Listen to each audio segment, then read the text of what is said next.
Alright folks, no video this week. I'm revamping the way that I film the videos to make that quality a little better for you guys, but I've got audio for you. So if you don't want to read the article that I wrote there about living on purpose, then just sit back and listen and I'll tell it to you. So have you ever driven somewhere and when you get there you can't remember most of the trip? Have you ever looked at your calendar and thought about how fast the weeks and the months are flying by and you don't even really remember it happening to you? How about looking at your tax return and you realize that over the course of the last year, you took a step backward rather than a step forward toward your goals? Too many of us find this happening, and too many of us live life passively.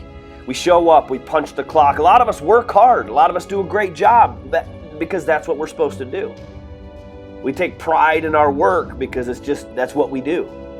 We live every day by these routines as a means to just get us closer, one day closer to retirement, one day closer to the end of the line. Days become weeks, months become years, and finally we look back and people talk about how life treated them. Hey, how's life treating you this week? We hear people say. And it's time for us to stop doing this. It's time for us to stop letting life happen to us, and it's time for you to stop letting life happen to you. It's time to stop being a victim of your life, of your circumstance, of your bad luck. It's time to start taking control and living on purpose. And so living on purpose is different from living with a purpose, right? They're both important, but I'm here to tell you that even if you know what your life's purpose is, if you don't have the discipline and the drive that it takes to act intentionally and deliberately day after day, you'll never get to that purpose. And the feel-good self-help world out there wants to talk every day about finding your purpose. And if you could just find your purpose, then all the rest would fall into place. But they don't mention the difficult, the deliberate, the dogged, hard work actions that it's going to take to arrive at your goals. Living on purpose means understanding and evaluating how all your time, every hour, every day, every week, every year contribute to your final outcome. Right? And there is no tie in this game. There is no neutral time. You're either taking steps forward or you're taking steps backward, but the clock does not stand still.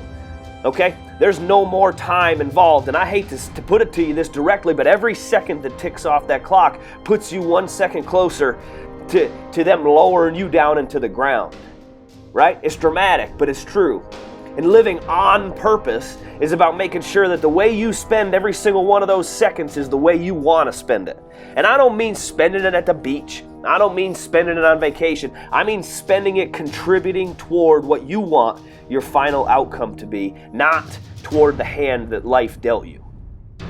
Now listen, next week I'm going to come at you guys with the best video that I've ever put together about how you can stop standing on the sidelines of your life and start being the quarterback, right? Get in the driver's seat. But until then, it's important that you spend the next week being somewhat mindful about how this is playing out in your life, right? So before you watch the video next week, I want you to make a list of the following stuff. I want you to make a list of decisions you make without really thinking about them. Things that you buy without really thinking about it. Things that you watch or listen to without really thinking about it. Things that are automatic. I want you guys to think about those. Second, I want you to make a list of sort of gaps in time where you're just going through the motions. You're not really engaged. It's a meeting that you're sitting in on that you're not really engaged with. It's a waste of time. Whatever that's going to be, I want you to make some accounting of your time when you're not engaged in that. I want you to talk and think and make a list about the relationships that you engage in passively, right? The people that you sort of take for granted, those relationships. I want you to write those down. And I also want you to think on the positive side about the actions you take over the next week that deliberately get you closer to those goals. Now here's the deal. Don't skip this step. A funny thing happens when you start to think this way. You start to all of a sudden being able to identify those spots where you're wasting time, those spots where you're not being deliberate, those spots where you're not living on purpose, you're living by accident. And recognizing these is going to be important. It's going to give you what you need to get where we're going next week. So until then, pass this video around to your friends and family if you think that they would like this content, and I will talk with you next week.